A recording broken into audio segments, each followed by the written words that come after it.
నిన్న కోట్ చదివాను. జరిగిపోయిన కాలాన్ని, సహాయం చేసిన వ్యక్తిని, కన్న తల్లిని, ఉన్న ఊరిని, ఇచ్చిన మాటని ఎప్పుడూ మర్చిపోవద్దు అని చెప్పేసి. బహుశా జరిగిపోయిన కాలాన్ని మర్చిపోతే మళ్ళీ తిరిగి మనం అదే స్థాయికి వెళ్ళిపోతామేమో.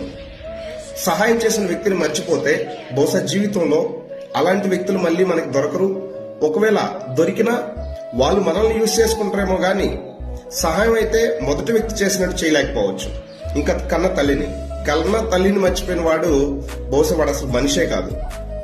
ఇంకా ఉన్న ఊరిని, ఎక్కడ నీ మూలాలు ప్రారంభమయ్యో, నువ్వు ఎక్కడైతే ప్రారంభమయ్యావో, నీ విలేజ్ ఏదైతే ఉందో లేదా మీ బర్త్ ప్లేస్ ఏదైతే ఉందో దాన్ని ఎప్పటికీ మర్చిపోకండి.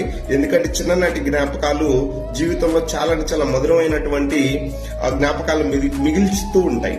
అండ్ నెక్స్ట్ వన్, ఇచ్చిన మాటని ఎప్పుడు మర్చిపోవద్దు. ఎందుకంటే మీరు ఇచ్చి మర్చిపోయారు కానీ మాట వాళ్ళైతే ఎదురు చూస్తూ ఉన్నారు ఆ మాట కోసం.